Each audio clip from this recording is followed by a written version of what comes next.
¿Qué tal? Muy buenas tardes. Bienvenidos a una nueva emisión de este programa que compartimos ciertos jueves que dedicamos a la mitología con el hilo de Ariadna. Ustedes saben que este año, si han seguido los programas, lo han podido comprobar, nos hemos dedicado a los héroes. Ese personaje tan particular, tan rico, por otra parte, y simbólico en todos sus aspectos, de muchas de las mitologías. Digo muchas porque hay mitologías concentradas más en lo cosmogónico, en lo divino, por supuesto, y en algunos elementos legendarios, si se quiere. Pero hay muchas mitologías que muestran al héroe, a ese ser a veces semidivino y a veces puramente humano, que se sobrepone, que vence dificultades, que se convierte en un paradigma, en un modelo para los seres humanos y que de alguna manera representa lo más profundo de la condición humana. Obviamente tenemos que tener en cuenta que hay héroes de carácter épico, ¿no? Grandes guerreros, héroes que son organizadores, ¿no? Los epónimos, ¿no? Que organizan de alguna manera las sociedades, que traen en muchos aspectos el cosmos a las ciudades, a las regiones donde están, que descienden a los infiernos, que pasan pruebas. Hemos tratado muchos de ellos en distintas oportunidades. También hemos hablado de los héroes trágicos, ¿no? Ese genio de la mitología griega, fundamentalmente. Pero hoy vengo con héroes que también son de la mitología griega, ¿no? Pero que tienen la particularidad de tener una historia breve, simple, digamos casi una especie de rayo, de relámpago, ¿no? En el que queda demostrado la condición semidivina, en este caso muy claramente, ahora vamos a hablar de ellos, y cómo esa condición semidivina en el mundo de los humanos, en nuestro mundo, en muchos casos les acarrea un destino desastroso, o si se quiere también un destino incompleto, que en muchos casos tiene que ver fundamentalmente con una enseñanza, ¿no? No quiero decir que tengamos que reducir la mitología y la historia de los héroes a una simple enseñanza moralizante, pero es cierto que los héroes son un modelo para los seres humanos, como decíamos, y de sus vidas podemos sacar buena enseñanza. Me estoy refiriendo a Castor y Pólux, los dioscuros.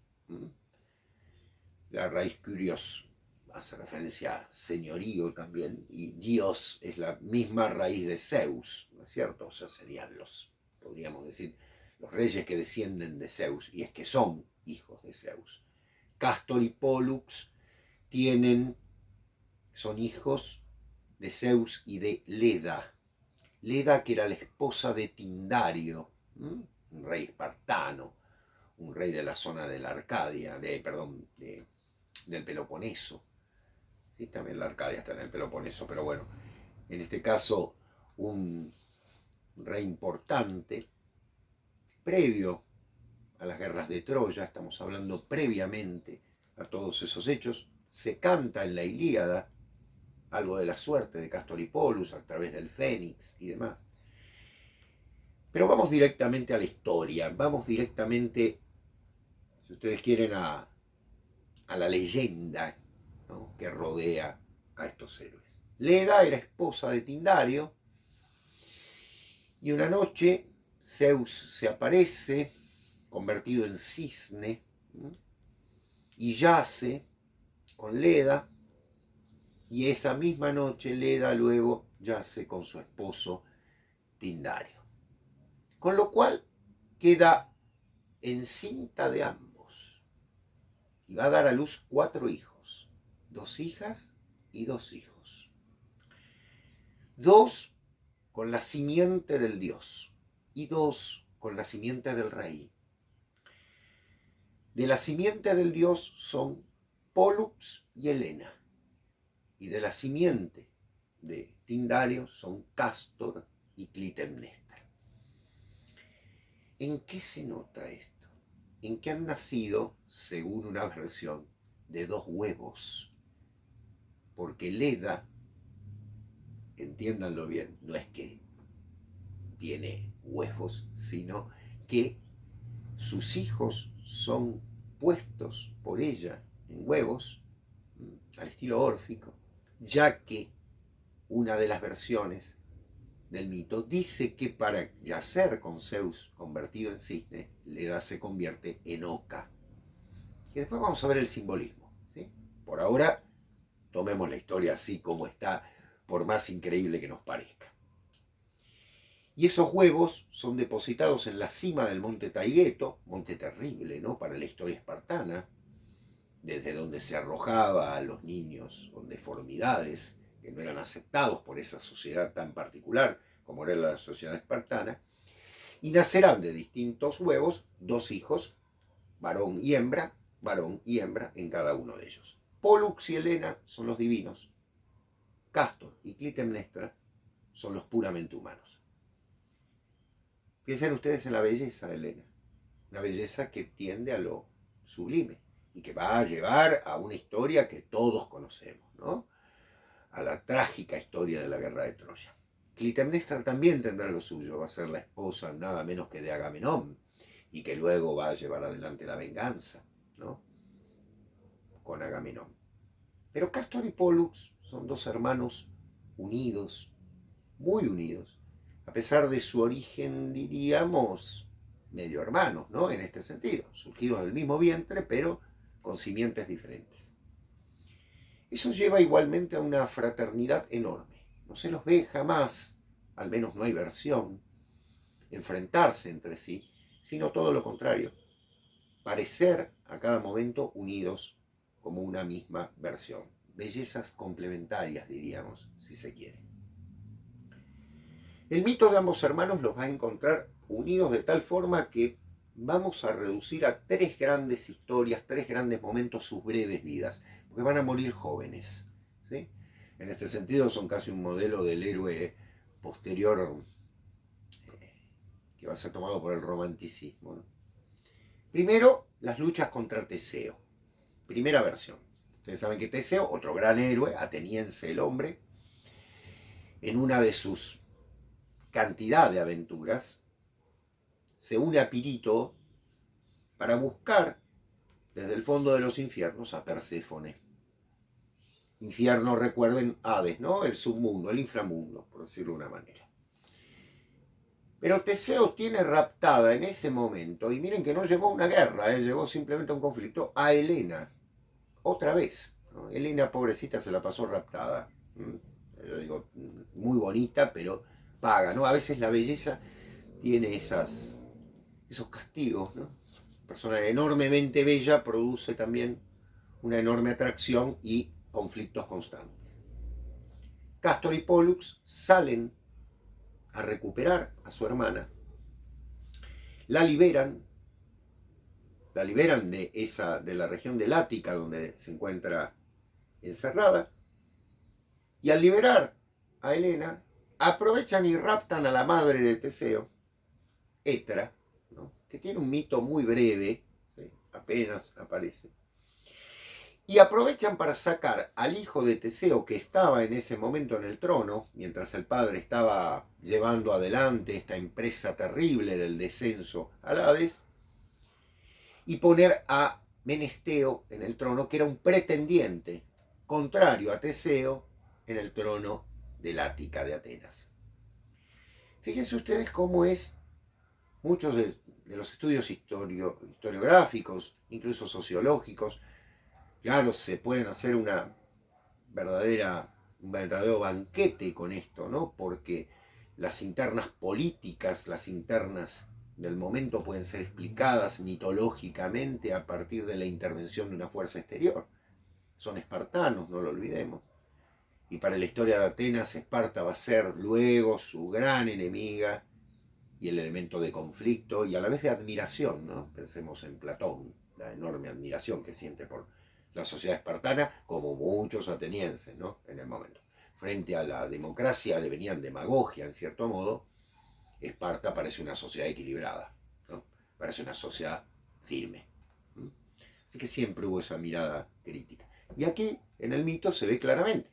Castor y Pólux, con mucha inteligencia, logran liberar a su hermana, llevarse a la madre de Teseo y, por supuesto, fundamentalmente, sacar del trono al hijo de Teseo y poner a Menestio. Esa es su primera gran aventura. Aventura que después va a ser repuesta por Teseo, ¿no es cierto? Que vuelve al trono, en fin, todas las aventuras posteriores. Segundo, muy importante, Castor y Pólux participan de la enorme historia de los argonautas. Aparecen en 3 oportunidades en las historias que se cuentan sobre los argonautas. Valga decir que las argonáuticas, ¿no? Es un gran texto en el que podemos encontrar parte de esto. 3 historias, 3 aventuras que son notables. Una la van a reconocer porque yo se las conté hace poco. La primera, luchan contra el rey Ámico de los Bebriques o de los Bebrices. ¿Sí? Una aventura de guerra propiamente. Son enormemente guerreros. Les quiero recordar que Pólux es el protector del boxeo. Un enorme promotor del arte pugilístico, por decirlo de una manera. Y Castor no le iba en saga, es decir, era un importantísimo guerrero de lanza y de espada. Con lo cual es una demostración, valga decir, del poder militar de estos hombres, ¿no? De estos héroes, que aparecen como héroes épicos, sin lugar a dudas. No resuelven un enigma, no son Edipo, no resuelven un conflicto en torno de una problemática racional, ¿no? Si se quiere. O aparecen como enormes estrategas, sino que son guerreros. Van, luchan, logran su cometido. La segunda aventura, que es la que sin duda recordarán, es la cacería de Calidón, el jabalí, ¿se acuerdan? Se las conté cuando hablamos de Atalanta. Bueno, ahí conocen Atalanta. Castor y Pólux están entre esos héroes que se reúnen para salvar al reino de Calidón de ese jabalí que Artemisa ha enviado para asolar el reino, ¿no? Ante los errores cometidos por el rey. Y la tercera aventura que viven con los argonautas es el saqueo de Iolco. Iolco es el rey Aetes, ¿no es cierto? Todo el conflicto que se da allí es uno de los reinos fuera de Grecia, al cual pertenece Medea, que luego de haber sido enemiga, digamos así, la ciudad, ¿no?, de los argonautas y haberle puesto todas las pruebas al pobre Jasón para que vaya, busque el vellocino de oro y tenga que pasar una serie de pruebas como la de los búfalos, de los animales de bronce, ¿no es cierto? Finalmente sea saqueada por los héroes, entre los que están Castor y Pólux. Esto es típico de ciertas aventuras, ¿no? Es decir, saquear significa no solo llevarse los bienes, sino también terminar con una historia, cerrarla. Y la tercera es una historia de engaño. ¿Por qué? Porque Castor y Pólux son invitados a una boda en la que sus primos Idas y Linceo se van a casar con Febe e Hilaira en algunas versiones, que tienen la particularidad de que esos primos, al casarse con estas dos jovencitas, invitan a Castor y a Pólux a participar. Bueno, parece que las muchachas serían lo suficientemente bellas como para tentar al semidios y al hermano a esta acción de forma tal que las raptan. Les resultará común. Estos griegos viven raptando gente, dirán ustedes. Sí, bueno, desde el rapto de Europa, ¿no?, que venimos viendo raptos, ¿no? Helena, ustedes habrán visto, no solo la guerra de Troya, sino también Teseo, y un constante rapto de damas que van a parar de aquí para allá. Castor y Pólux raptan a las jóvenes y según una versión no llegan a nada, según otras versiones tienen hijos con ellas, o sea, imagínense el tiempo que pasó. Pero lo interesante de ver es que los dos jóvenes, en la primera versión no ocurre nada y bueno, perdón, va a venir una venganza, pero en la segunda que tienen hijos parece que Idas y Linceo es como que aceptan la situación y dicen se terminó todo.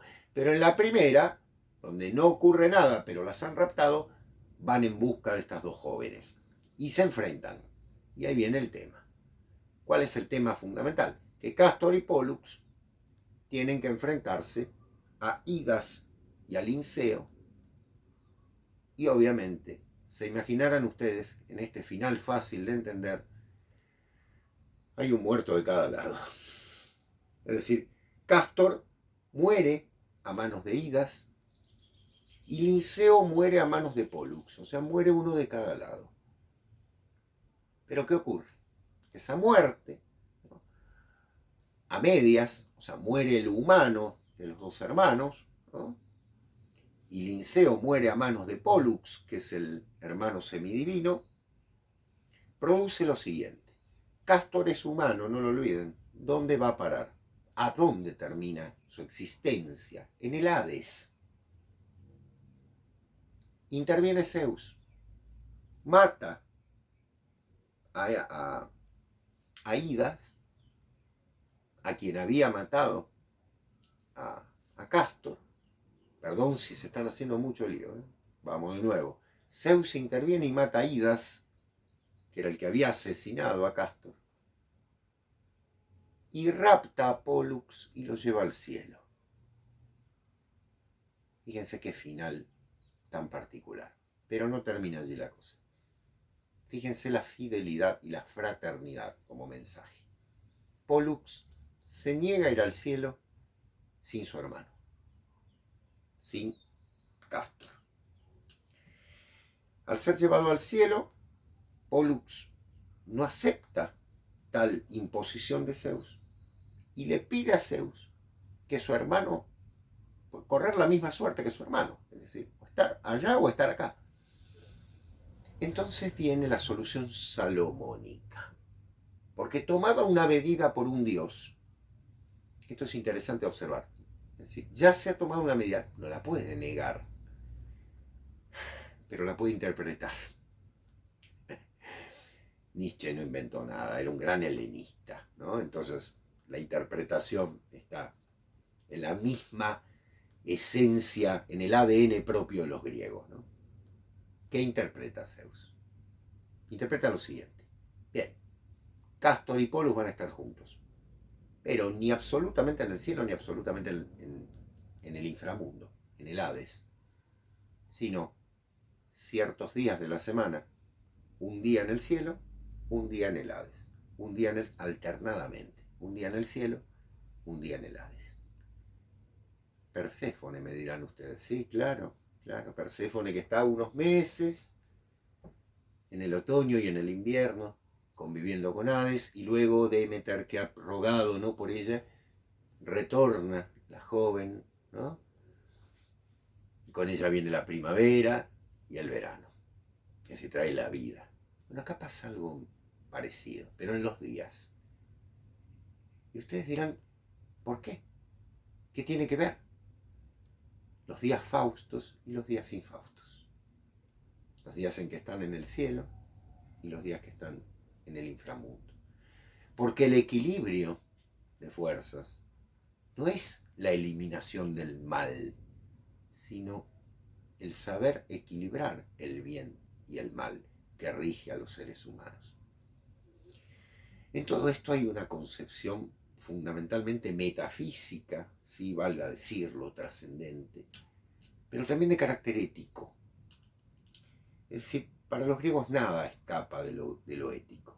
El comportamiento de un héroe es un comportamiento que dibuja, refleja una situación metafísica y trascendente, pero también refleja un comportamiento ético. Digo ético y no moral, diferencia que debemos hacer, ¿no? Moral es la repetición de una costumbre aceptada. Ético es un principio trascendente hacia el bien. Planteo fundamental. El ethos griego tiene que ver con la naturaleza propia que nos tiende al bien. Y obviamente la tentación hacia los elementos del mal. No podemos eliminar el mal. Sería maravilloso, seríamos ángeles. Y los griegos comprenden que no somos eso. Por eso los mismos héroes que tienen naturaleza semidivina, como el caso de Pollux, también cometen errores. También cometen desatinos, también son parte de la desmesura, ¿no? Y por eso caen, como deben caer todos. Y el simbolismo, el cisne y la oca. Me dirán, qué mente retorcida, ¿no? La de los griegos, ¿no? Que un dios se convierta en cisne para yacer con una mujer. ¿Por qué no se convirtió, no sé, en un varón directamente? Bueno, que sería mucho más natural.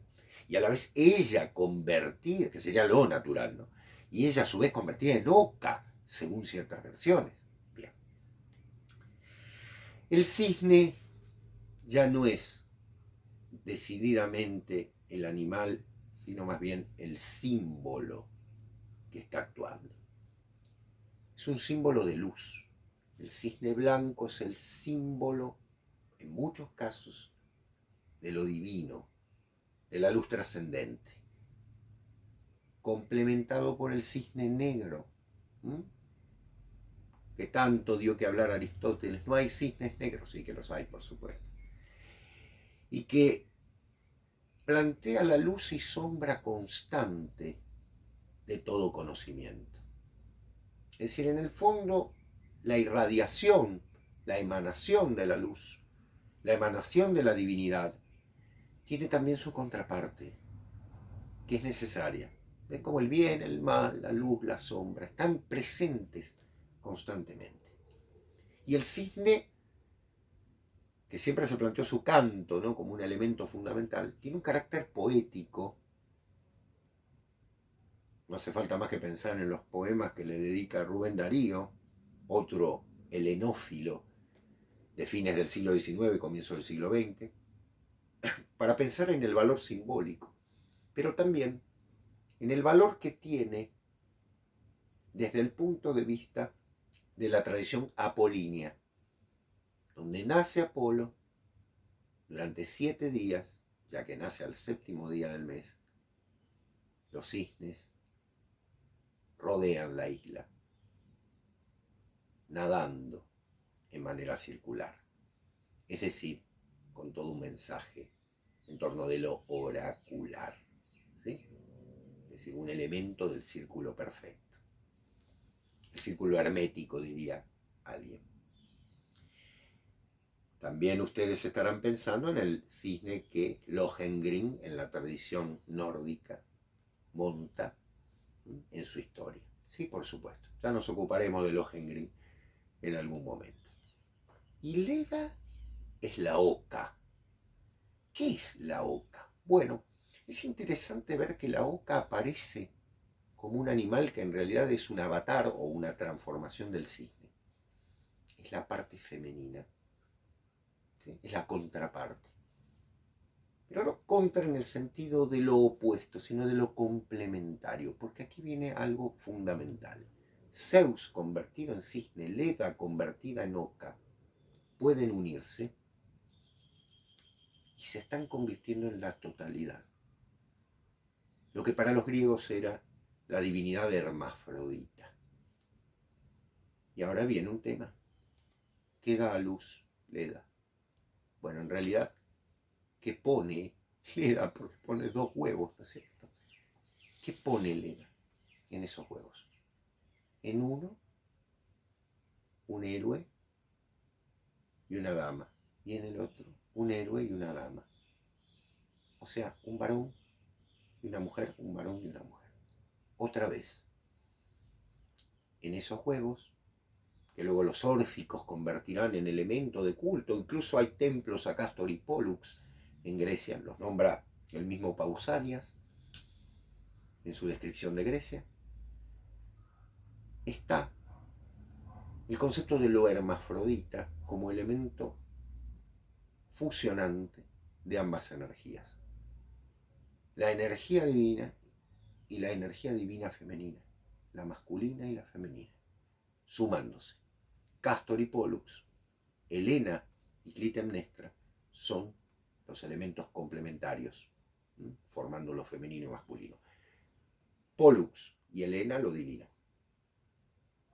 Castor y Clitemnestra, lo humano. Y sigamos pensando, lo divino y lo humano, otra vez fusionados. Para los griegos estas divinidades duplas, por decirlo de una manera, dobles, tenían toda una riqueza llamativa. Luego Roma, con su síntesis genial, nos va a hablar de Jano, esas miradas hacia el pasado, hacia el presente y hacia el futuro, totalizadoras, la doble cara, las imágenes complementarias, los dioses con máscaras, que en Grecia son tan importantes, esa condición de mostrar y no mostrar, lo monstruoso y lo divino, la divinidad que destruye y a la vez que crea, son la duplicidad magna de un universo equilibrado. Castor y Pólux son una representación de eso. No hay mucho más. Mueren jóvenes, los vemos en estas aventuras, pero son divinizados. Y existe un culto a ellos, un culto de complementariedad. Interesante ver cómo los griegos, tal vez en una lectura a lo edémero, ¿no? Uno puede decir, bueno, fueron seres humanos que fueron divinizados posteriormente. Bien, podemos pensarlo, ¿por qué no? No vamos a anular todas las lecturas, desde luego, son complementarias. Uno podría pensar, uno es semidivino, el otro es humano, son hermanos que se aprecian y demás. La condición espiritual, la condición corporal, la condición anímica de ambos, sí. También son el ser humano en complemento, sí. También son lo masculino y lo femenino, sí. La belleza increíble de Helena, la estrategia terrible de Clitemnestra, sí, sí. Pero si nos fijamos, complementariamente, no en oposición, complementariamente. Un pequeño ejemplo de la heroicidad griega, tan compleja. A veces uno dice, los héroes son para tomar como ejemplo. Sí, lo he dicho al comienzo, ¿no? Por supuesto. Uno mira estas vidas y dice, bueno, hay cosas que serían interesantes, otras la verdad que no. Bueno, lo ejemplar tampoco tiene que ver necesariamente con la alegría de vivir. Son decisiones que tienen que ver con un destino marcado acerca de comprender y realizar lo que se espera de cada uno de nosotros. En este caso, del héroe, de cada uno de los héroes. Creo que la historia de Clitemnestra, de la cual en algún momento hablaremos, hemos hablado cuando hablamos de Esquilo en su momento de la tragedia, no es paradigmática, sin lugar a dudas, pero está cumpliendo un destino. Y su hija Electra también está cumpliendo un destino. Y ni hablemos de Orestes, su hijo, de quien ya hemos hablado.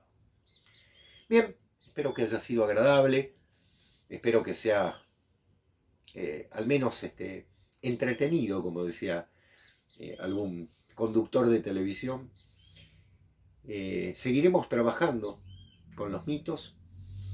Disculpen por ahí ¿cómo decirlo? Mi monotonía, ¿no? Acerca de, es muy interesante el diálogo, pero bueno, ya sabemos las dificultades que tenemos para reunirnos y para continuar, mucho esfuerzo y sobre todo mucha voluntad, que es lo que nos alegra. Les recuerdo que la revista de ADEC, que es absolutamente gratuita, la pueden encontrar en nuestra página web, adeconline.com, pueden bajársela completa. Allí yo cada número hago una columna de mitología, temas que no trato aquí, los trato allí, está a total disposición. Y también los cursos que brindamos, los distintos programas. Hemos sumado el programa de Somos Historia, que tiene un valor notable, con una mirada científica sobre la historia, de parte de don Javier Pérez. Les recomiendo que vean también los Entre Líneas. Estamos entrevistando a una cantidad de intelectuales de primer orden que muchos de ellos no son conocidos, y es que son antropólogos, arqueólogos, profesores de historia, historiadores, filósofos, profesores de filosofía, divulgadores de la ciencia, personas que realmente vale la pena conocer. Y vamos a seguir haciendo. Y nuevas novedades en el canal que pronto se irán sumando. Gracias por su apoyo. Espero haber sido lo más grato posible. Y si no, bueno, la próxima cambien de canal. Un abrazo enorme. Adiós y gracias.